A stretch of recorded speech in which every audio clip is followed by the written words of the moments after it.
I'm Evelyn Culp, interviewing her. Welcome to Evie's History Bites, hosted by Martha Owen, the Heritage Collection Manager of the ELC Heritage Collection.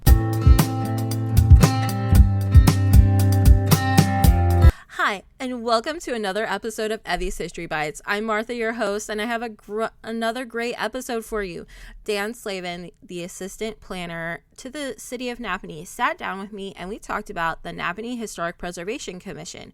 But before we get to him, let's have a little history lesson. In 1966, the discussion was started for Napanee to start a historical society to preserve Napanee's past. They proposed to call it the Napanee Folk Society. Roy Slagle, Dick Pletcher, Dr. James Zimmerman, Esther Metzler, Evelyn Culp, Dorothy Arch, and others were among the charter members. It seems like they no longer met after 1974 from our notes. In the early 1980s, a Historic Preservation Commission was proposed. In 1984, Mayor Callender appointed a Historic Preservation Committee to identify structures in the city with historical significance. The first members were Dennis Mishler, James Wygant, and Evelyn Culp. Historic Preservation Commission has gone on to distinguish the Depot, the historic John Hartman House, Westside Park and Pavilion, and Madison Brick Street as local landmarks. They also work to put many Napanee sites on the National Registry of Historic Places. While Napanee has a Historic Preservation Commission that focuses on the preservation of buildings instead of a historical society, the Napanee Public Library has stepped into that role with the ELC Heritage Collection to provide a historical society.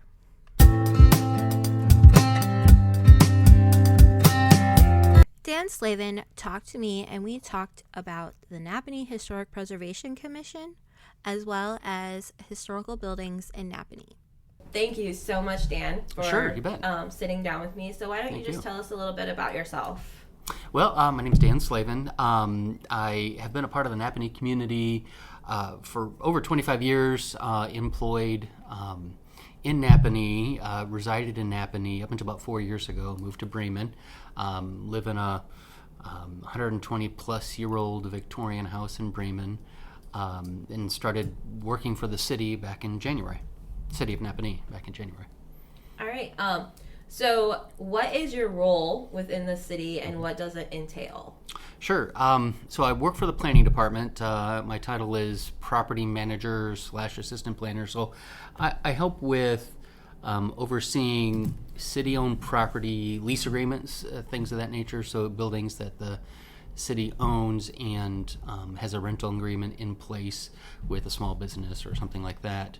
And then I also help in the planning department with various planning projects, redistricting map that was done here recently, some other special projects on the planning side of things, as well as being involved with Historic Preservation Commission.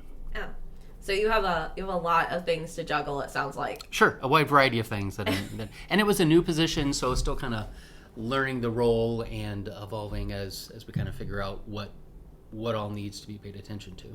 All right, yeah, and we're excited for you to be our property manager here at the Napanee Center. Awesome, so. It's been great to get to know you guys a little bit better over here. Mm-hmm. All right, so you mentioned that you help with historic preservation. So can you just tell us a little bit about what the Napanee Historic Preservation Commission is? Sure. So it all kind of traces back to, on the federal level, the National Historic Preservation Act of 1966 under President Johnson was created to really give states and local governments the authority to create the Historic Preservation Commissions. It's all tied to the National Park Service, which was pre-existent at the time. And so a lot of us have heard about the National Register of Historic Places. That kind of created, that federal legislation created that national register, as well as established a lot of the state, what's called the State Historic Preservation Office in each state, U.S. territory, District of Columbia, etc. And so that kind of put the framework together for states to, in their state code, give cities like Napanee the authority to create a historic preservation commission.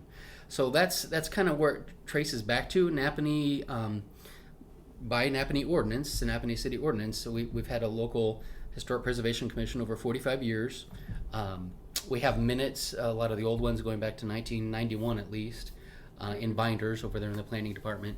So you can kind of see over the years what the Napanee Historic Preservation Commission has done, who the members were back in the day, and stuff like that. Yeah, and that one, it's just really interesting because, Napanee doesn't have a historical society at all. The library steps in and takes on that role for the community. So what is the difference between a historic preservation and a historical society? Yeah, good question. There's a lot of overlap, for sure, or there can be a lot of overlap.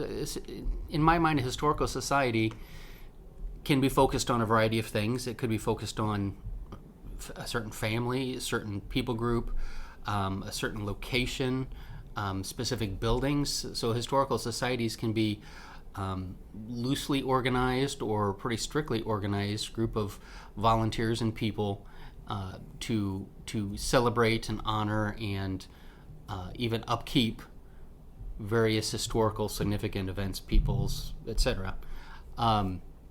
Historic preservation commissions, as exist in Napanee and some other surrounding communities, is passed by a city ordinance, and the Historic Preservation Commission really concerns itself more strictly in its oversight with structures, buildings. It goes hand in hand with stories because obviously certain buildings, like the Hartman House here, are significant because of the people that owned it or built it or used it for whatever function. Some buildings are significant because of architectural design or specific age of the building, things of that nature. But one of the main differences or distinctions for a Historic Preservation Commission is that there is specific authority given to the commission by the city to oversee any changes that might occur once that specific property has been designated as a local historic district. And this all has to do with the exterior of the building, nothing on the inside as far as that goes. Yeah. So yeah, it is rather interesting how they overlap, but yet historic preservation has that ability to step in and protect the building, where the historical society is more of stepping in and protecting the story behind the building. Exactly. They go hand in hand in a lot of ways. And that's kind of how I think of it in my mind too. Historical society is focused on the peoples, the stories, and Historic Preservation Commission is focused on the physical objects, which they go hand in hand. Why is this building important?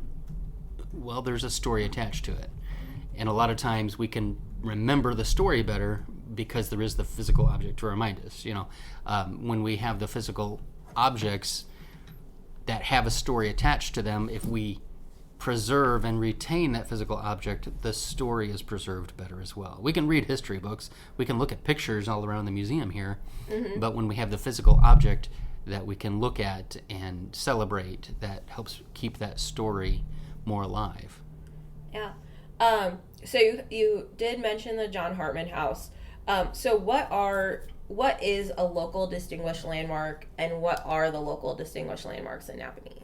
Yeah, so the local designation. So when we look at a specific site that's been designated by the Historic Preservation Commission, that is something that it can be accomplished a couple different ways, but there is a process to go through where the owner or representative of a property might come to the commission and say, hey, we think this should be designated as a historic landmark for Napanee, and they have to demonstrate kind of why, what's significant about the property. Is it architectural? Is there a story attached to it? Is it significant for the city itself, downtown, the growth and history of the city, etc.? And there's a specific process, and that's all determined by the city ordinance that created the Historic Preservation Commission way back when. But after that process of interviewing and considering, then the Historic Preservation Commission will make its determination. Yes, it should be. No, it shouldn't, etc. Assuming yes, it should be, then that goes on to City Council, who actually creates the ordinance. So a city ordinance is created to protect that specific structure. So like the John Hartman House, there's an ordinance in place that the city had created. I think that was in 2008, so that any exterior changes to the building have to be approved, more or less, by Historic Preservation Commission. So, if it's a privately owned building, they would come to a Historic Preservation Commission and say, hey, we want to change the color, we want to change windows, we want to do something to change the exterior appearance of the building. And that would be reviewed by Historic Preservation Commission, which would then, assuming everything's in place, issue what's called a certificate of appropriateness, saying that yes, what you want to do is appropriate given the structure, history, age, etc. So we do have 4, and that was the next part of your question. There are 4 local landmarks in Napanee currently. The oldest one was the West Side Park Pavilion, so on the west side of town, West Side Park. It's the pavilion itself, just the building. That was done in 1993.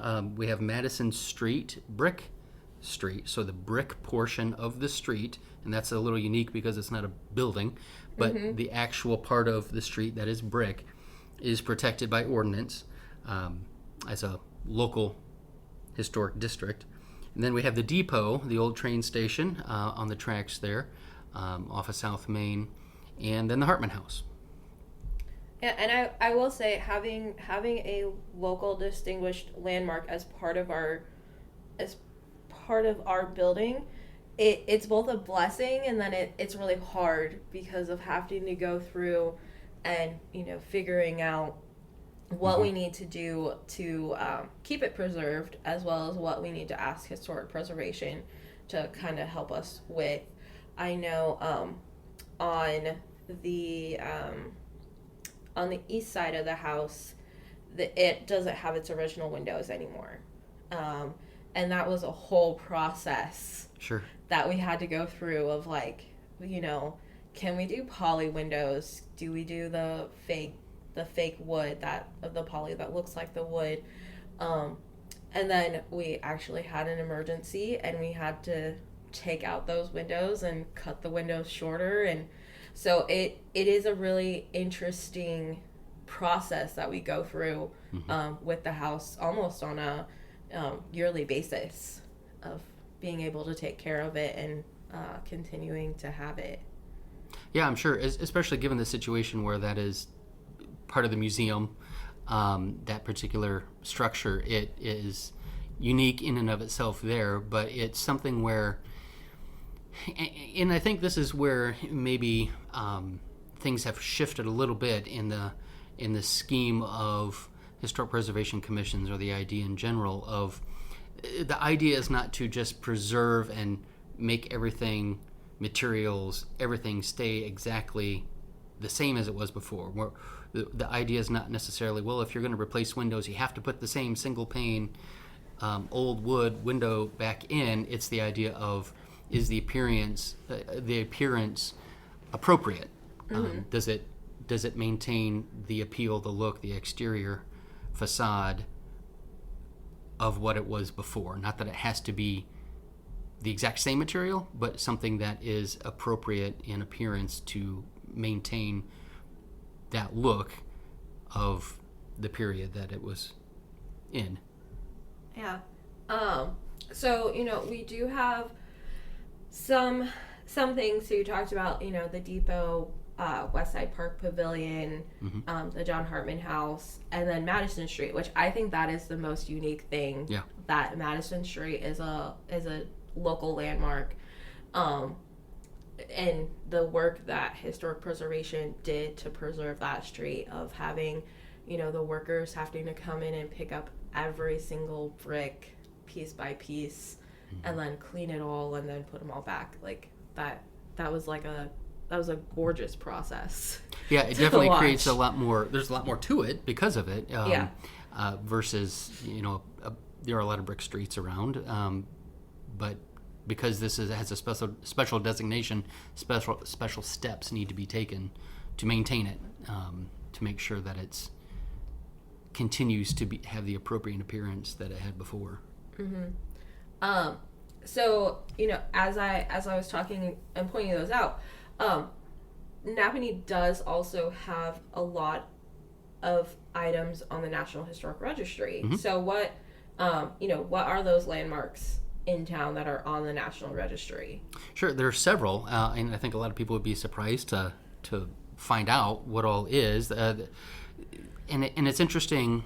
There are resources online where you can go and look up and see the old applications and so forth from the state DNR office and all that. But so we have the term district is used for an area like we might conceive of, but it's also used for single sites. So when we use the term district, we might use it a couple different ways. But so for the National Registry, we have what's the downtown Napanee district. So we think of like the downtown area that is registered on the National Registry of Historic Places as being a district. Then we also have the East Side Historic District, which is, if we think of the northeast quadrant of the city proper, encompassing several blocks right there. And that is one area you might notice on the street signs on the corners of intersections. Mm-hmm. There's an extra little green sign on top of the normal street signs in that area designating or pointing out that is the East Side Historic District. And that's one of the projects that the Historic Preservation Commission back in the day had sponsored. We also have the Frank and Catherine Coppice House, which was the Victorian guest house, the Pink Victorian, people might call it. Now it houses the Market Street Tea Room. We have the Arthur Miller House, which is kind of cornered from the Coppice House. We have West Side Park and Pavilion. So I mentioned a few minutes ago the pavilion itself is a local landmark. And then on the Federal Register, or the National Registry, we have the pavilion and the park proper as all on there. And then there's the Staley Nicely Coons Farm, which was part of Amish Acres, that is also listed on the Federal Register. Mm-hmm. Yeah, and that's what and the Richard Pletcher House is also. Yes, I'm sorry. Yeah, I forgot to mention that one. Yeah, you're right. That was the most recent one added in Napanee for the National Registry. Yeah, and what I love about the properties that are on the National Registry, the older ones like the East Historic District and the Coppice House and the Downtown District, that was all the same architect. Mm-hmm. And then Arthur Miller's house, the architect was actually the son of the architect. So I think that's just like really cool how those are all weaved together. And then my favorite thing with the Staley Nicely Coons Farm is that it's the only Amish farm that's on the National Registry. Yeah, that is cool. It's a neat feature that Napanee has that. Yeah. And yeah, it's yeah, I always get goosebumps when I think about that we have something very unique on the National Registry, because a house can always go on there, or like the East, like a district, a housing district, or a downtown district, but like that we have that distinction is always pretty cool to tell people about. Yep, totally agree. That is a very neat thing. All right, so what is the difference between a landmark being distinguished as a local landmark versus it being on the National Registry? Good question. There is kind of a common misconception is that if you are listed on the National Registry, that it provides a lot of protection, or I can't do what I want with my house. It stifles what I want to do as an owner, and that's really not the case. The main difference is some legal protection and oversight. So at the federal level, when you're on the National Registry, it's primarily honorary.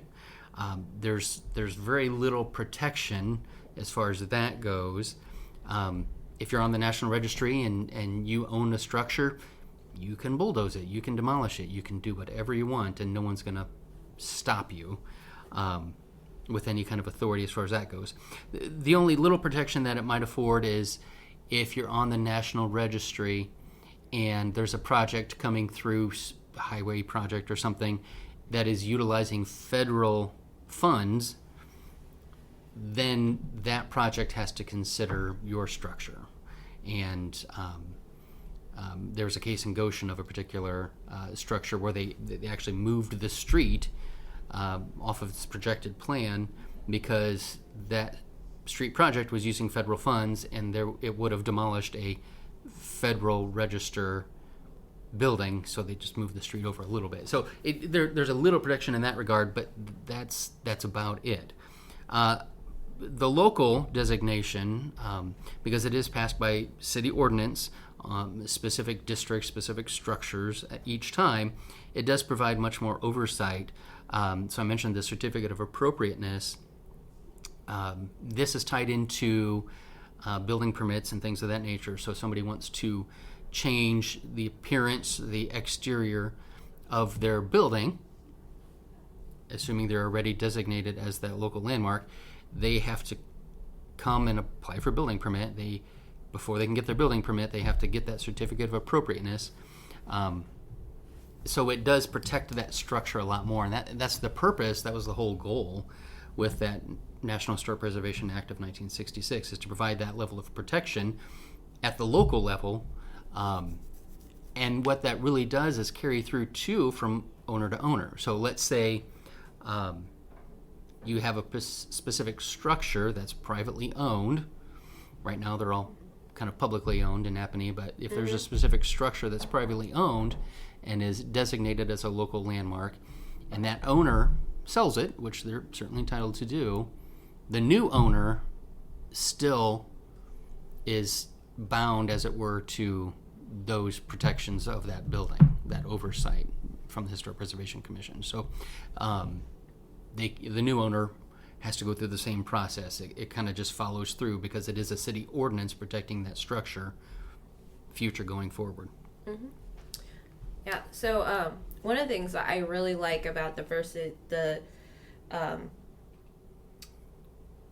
local landmark distinguishment and the National Historic Registry is that, buildings that don't qualify for the National Registry can be distinguished as local landmarks. Sure. The Hartman House is disqualified from being from being on the National Registry list just because it's attached to a building. Yeah. So, like the library is another example that it's kind of, it's like a no-go for the National Registry because of it being built, the 85 edition and the 2000 edition being built around the original library.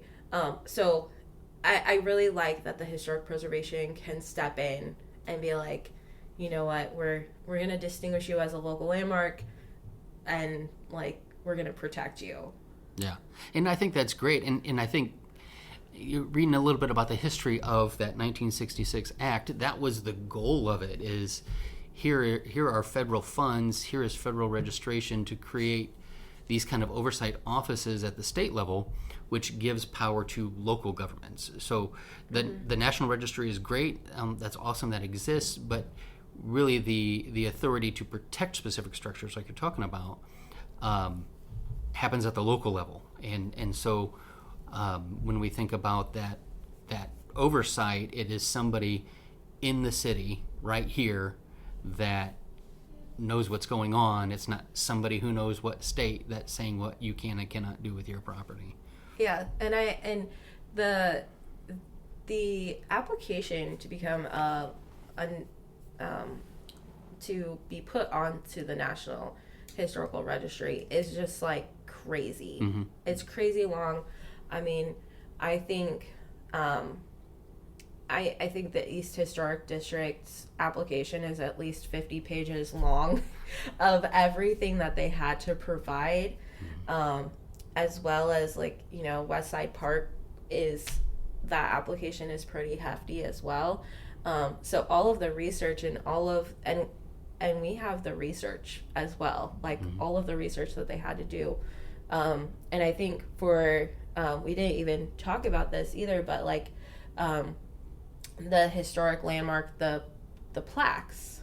Oh, sure. The plaques that they put out, because we have the one at Coppice and the one at for the cartoonist in front of the library. Like, those are very extensive research as well. So for something to be, even though there has to be research done, but for something as simple as an ordinance being created, rather than having to go through this like extensive application process, is pretty awesome. Yeah, it's a neat thing. Obviously, Napanee is proud of its historic heritage in a lot of different ways, and with the Historic Preservation Commission kind of being reinvigorated this year, after kind of a lull of a lot of activity, it's kind of neat to see the response that various local individuals that have heard about it so far have had in supporting the idea of what a local Historic Preservation Commission can do. Yeah, and going back to the historic preservation, before it kind of went into a lull, because it kind of got lost there for a little bit. It was acting more as a historical society instead of a historic preservation commission. And there was great people behind it though, like Chuck Grimm and Rocky Stilson and Jeannie Dudley, Betty Johnson as well, and I believe Evelyn, our founder, was a part of historic preservation at one point as well. And just how much of a force those people were. I think Ruth Trinkley was a part of it as well. Bobby Wilson was on it. Yeah, Bobby Wilson. Like, those people who they had big, huge hearts for Napanee and its history and the building blocks that they created. It's just great to see historic preservation coming back and building back upon those bricks. Yeah, it's neat. I've spent a lot of time since I've gotten involved at the beginning of the year of just even reading through the old meeting agendas, meeting minutes from the 90s and early 2000s of different projects they thought about tackling at the time and didn't. And another neat thing to mention too, there's an organization called Indiana Landmarks that we've recently repartnered with.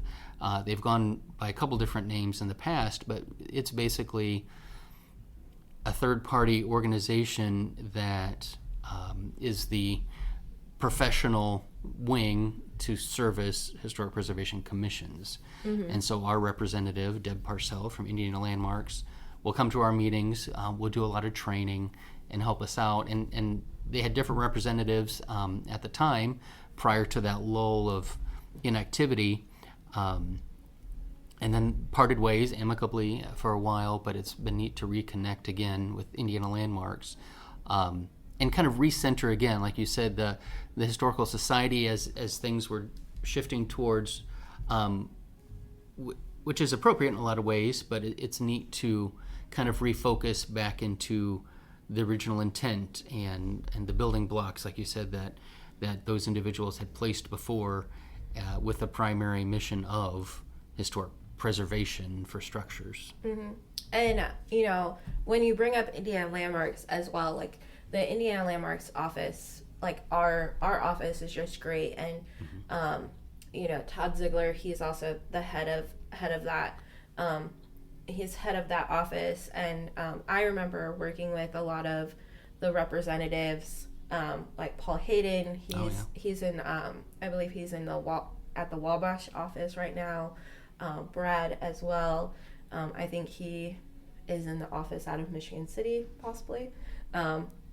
But they're just great because they also helped us. While historic preservation was in that lull, we were able to apply for a grant through Indiana Humanities and Indiana Landmarks, and they were able to help us become one of the recipients. Like, it's one of the hardest grants through Indiana Landmarks to get. It's the Historic Education Grant, and we were luckily one of 8 to receive that, so we could start our Hit the Pavement walking tour series and like kind of pick up where historic preservation left off with creating the walking tours and focusing on the preservation of that as well. And creating the virtual, not only the in-person option, but also the virtual option as well. So that came in handy in 2020 when we were closed down, and being able to launch a virtual walking tours. So yeah, that was a ton of fun. And one of my favorite historic preservation projects that they did and that we still use with our school children is the coloring book. Oh, yeah. The coloring book of all sorts of, I think there's museum pieces in there.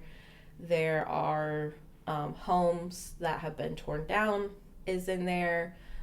Even I think the John Hart and a lot of the downtown buildings are in there as well. And for them to tackle that and trace and draw out every single one, it's just a treasure of ours that little kids, our little second graders love when they come in for school trips and answering museum trivia to win a coloring book.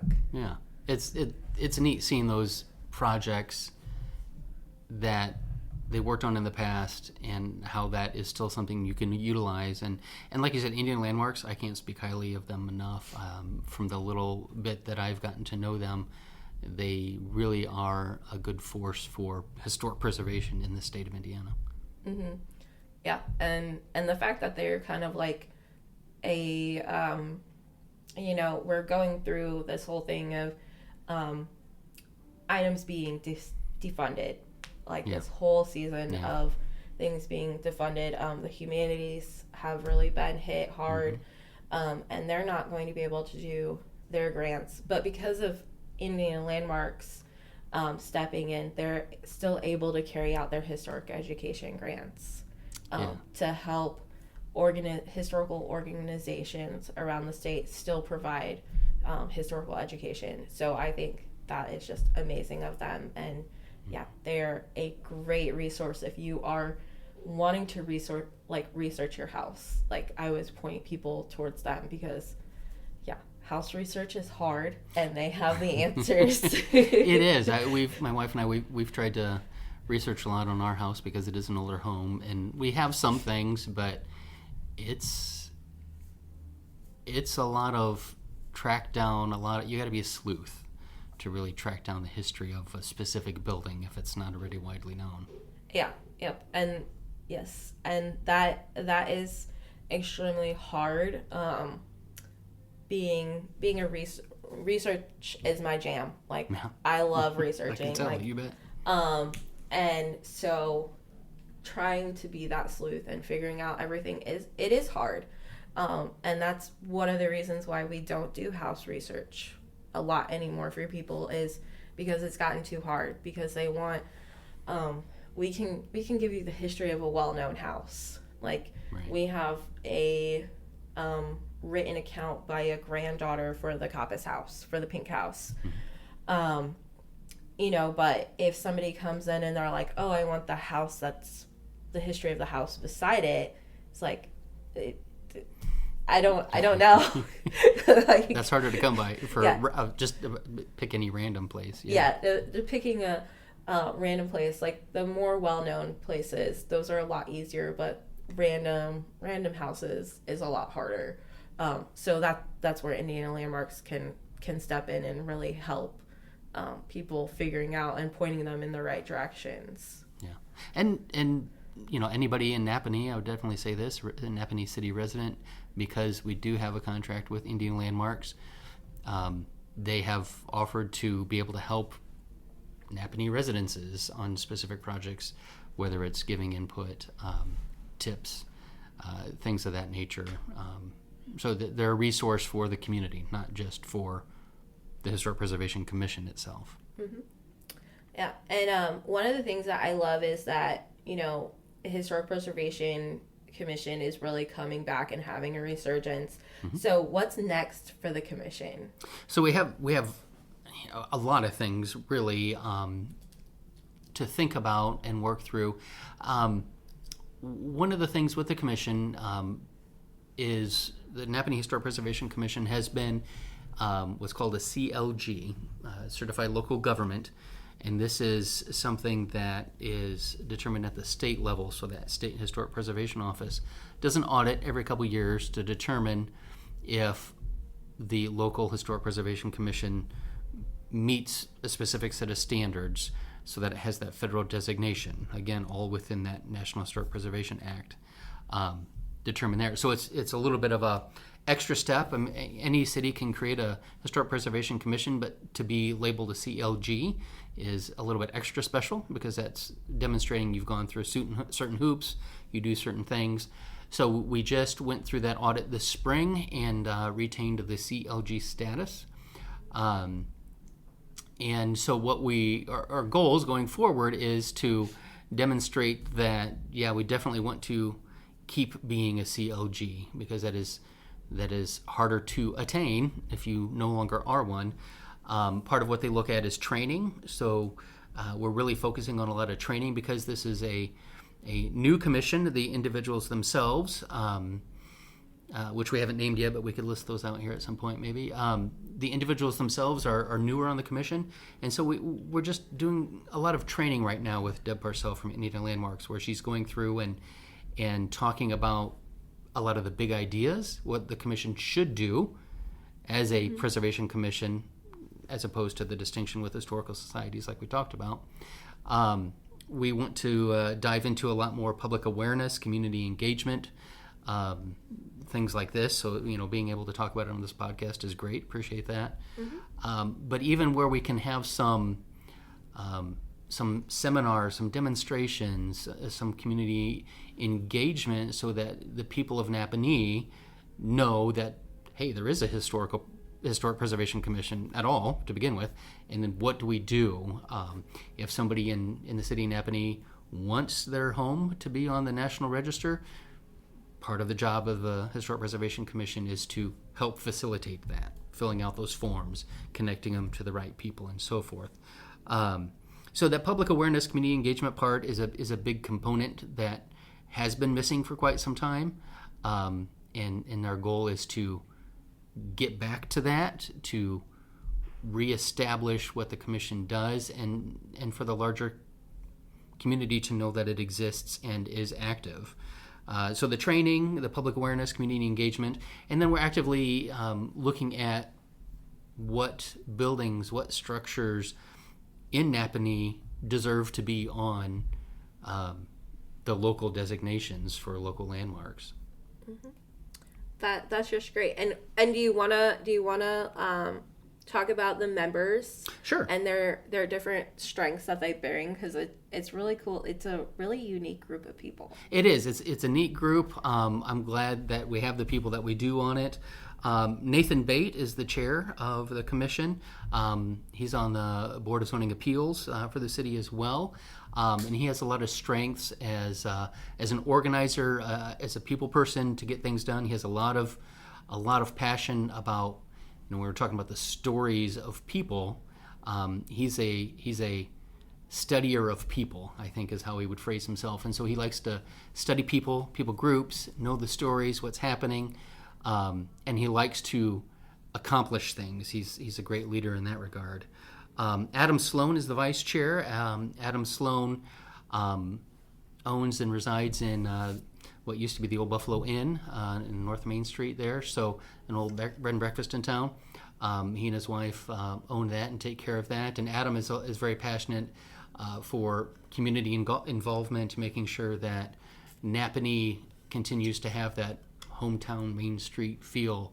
It's safe neighborhoods. Historic preservation is important to him, and to make sure that it's not just on paper, but it's a community for people. We have Emily Hostellers, the treasurer, which she owns the Market Street Tea Room, the Fred Coppice House, that's on the National Registry.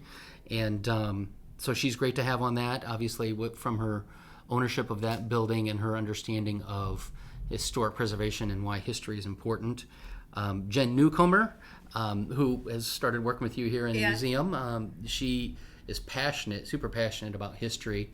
And just talking to her for any length of time, you can tell that she really loves also that researching and diving into. We have Quincy Julian. She's an interior designer at L.J. Wagner Home Interiors. She has a background in interior design, obviously, and history, some architectural history, things of that nature. And so she has a great eye for aesthetics, a great eye for period relevance and appropriateness, and a lot of passion for old homes and history and things of that regard. So it's a great group of the voting members. And, I should mention, to be a member on the commission, you have to be a resident within the city limits. Now, we also have you are on the commission as ex officio from your position here at the museum, so that's great. To have you on there, obviously your background and expertise and wealth of knowledge is super helpful for the commission as well. And Todd Nunemaker, who is city planner, he acts as secretary for the group as zoning administrator, and that's from the ordinance that was creating this commission. Yeah, and it helps that he's an architect as well. Exactly, yeah. So, like, his architectural background also leans in. And it's a joy working with this. It's a joy working with the planning department a lot because of getting to be like, this is how the buildings used to be, and then you guys come up with plans almost like exact replicas of how the buildings used to look. So it's neat to see, as I've just been newly getting to be a part of all this. It's been neat to see how the city in general, from the mayor on down, the planning department, city council. There's a lot of, we want to update things. Redevelopment Commission, Director of Development Mark Collins. We want to update things. We want to make the city thriving and even better. But there's always that bit of honoring the past, keeping history in mind. Nobody wants to just, hey, knock everything down and put up new stuff. Let's renovate and preserve what we can, even if it's for a totally different use now. But we're honoring that history that exists. Yeah. So what are a few projects that Historic Preservation is currently working on? Yeah, so what's exciting, there are a couple of things. So obviously with the goals of being an even stronger preservation commission, there are some specific projects. So we have the Dietrich building downtown, so that sits on the southeast corner, and I've listened to some of your podcasts and things where you've talked about Henry Fraser and the Dietrich building specifically, but that has a lot of significant downtown historic value as a building because of what it is architecturally, where its location is.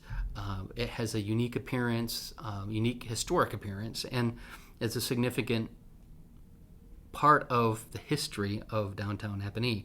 So the Historic Preservation Commission is looking at that property as being something that should that be a local landmark, really diving into that and learning about the history of what it is. It's a building that is worth saving, and if it were to just continue to be what it is, it's just going to continue to deteriorate as physical things do. And so with historic preservation, looking at it, going forward and saying, hey, if this is appropriate, let's designate this.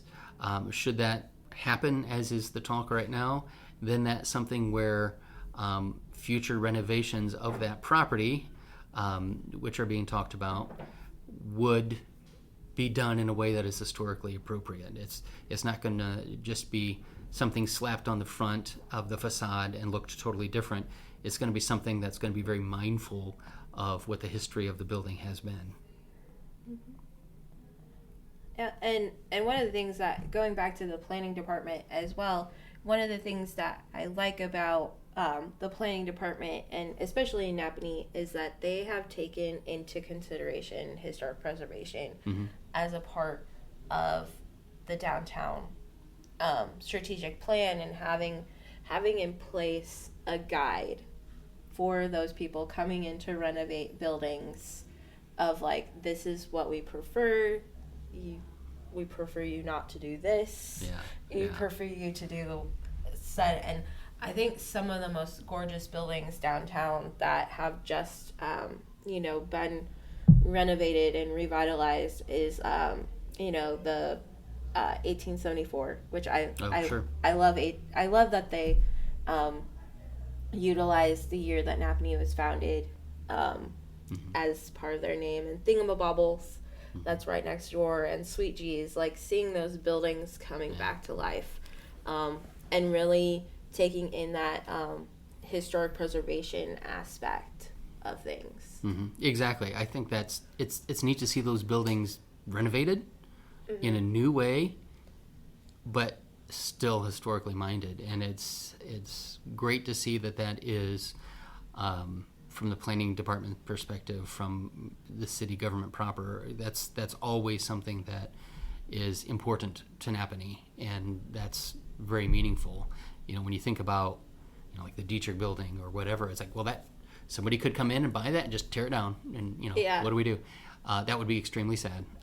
So the idea that the city, with the various commissions, boards, departments, want to be actively involved in preserving, where possible, structures and renovating, working with private developers to renovate in a way that is historically minded, all fitting in that master plan, like you reference, of let's make Napanee continue to grow and thrive and be better, but still be mindful and celebrate the history of what the city is.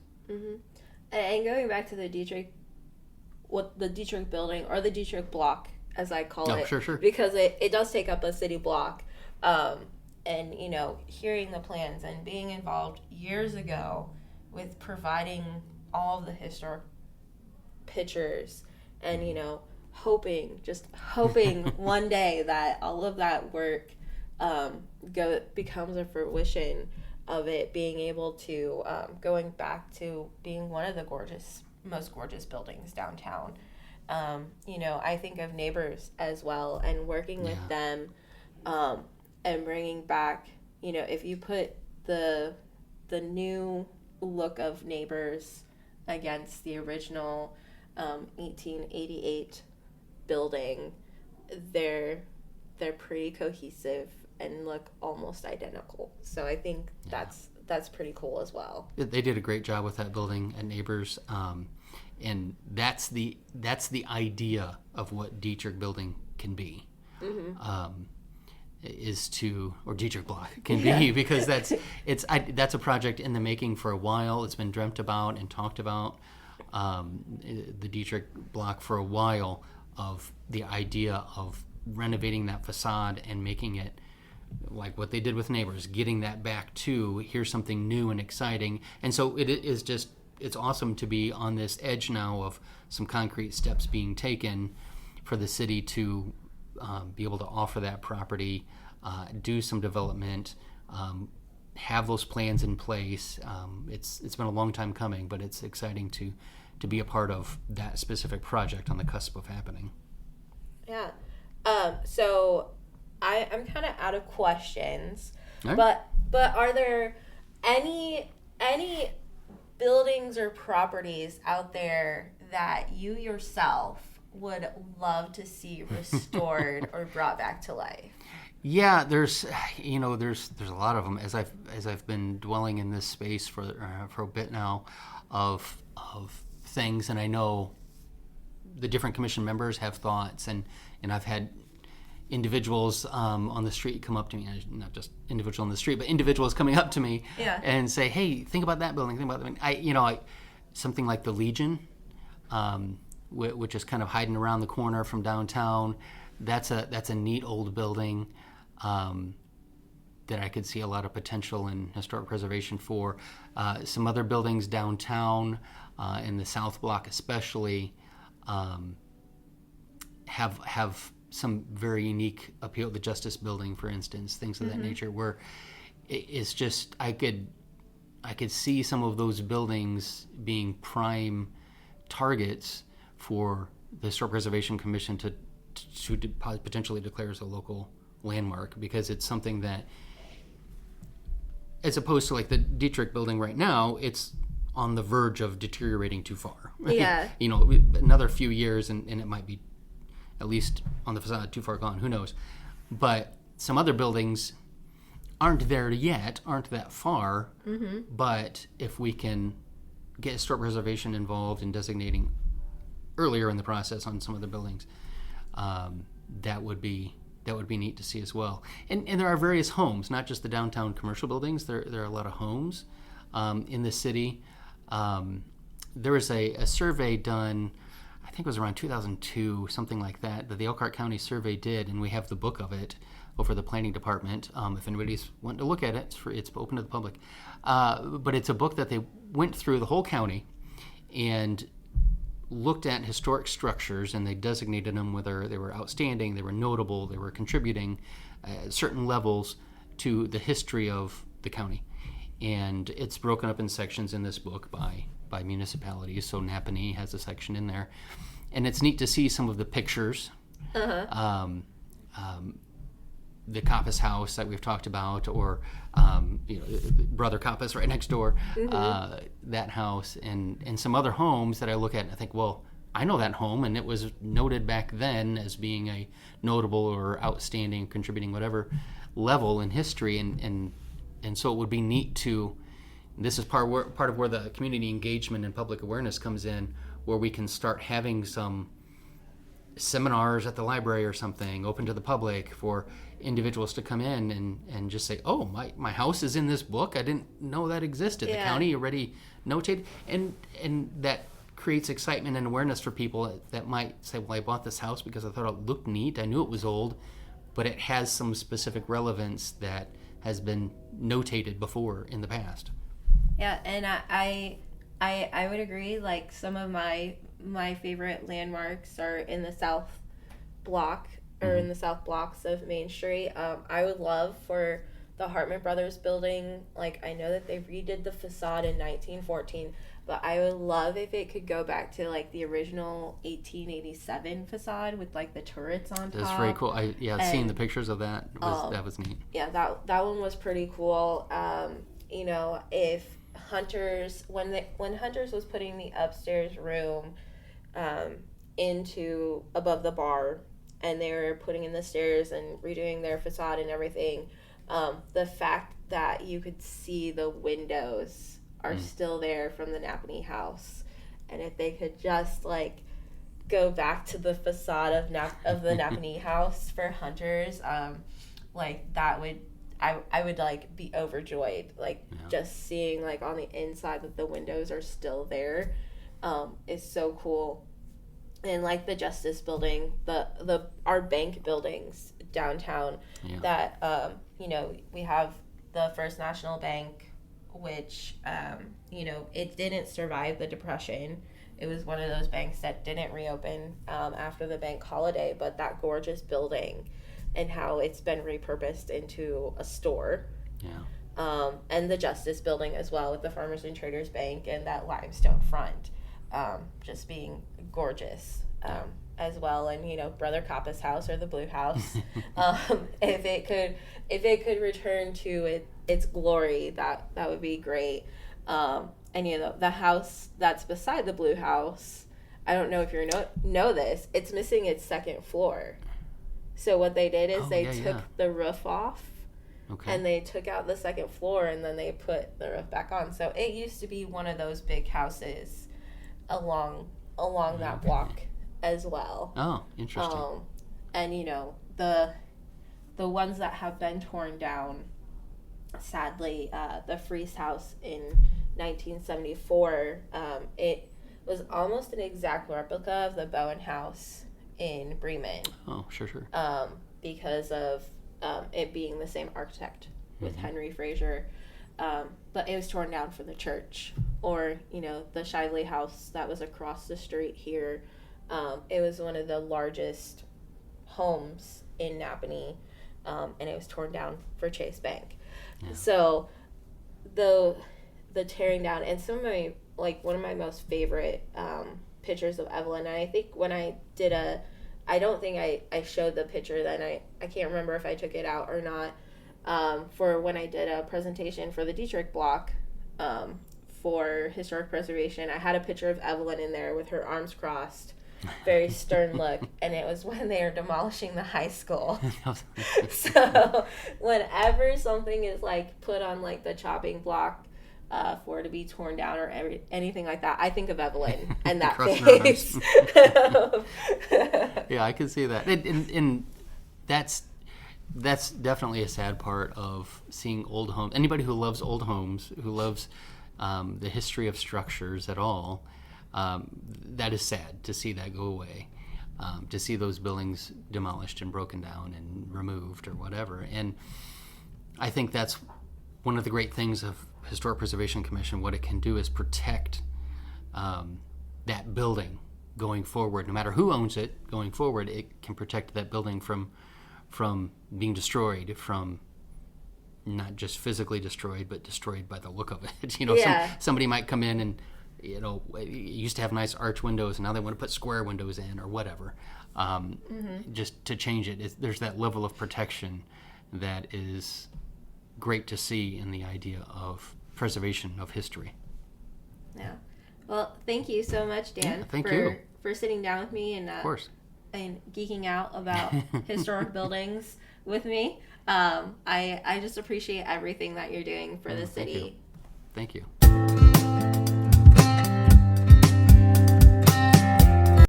Well, that's all that I have for this episode. A special thank you to Dan for sitting down with me.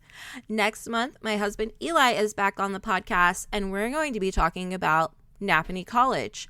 But before you go, make sure to subscribe to this podcast, hit like, or leave us a comment.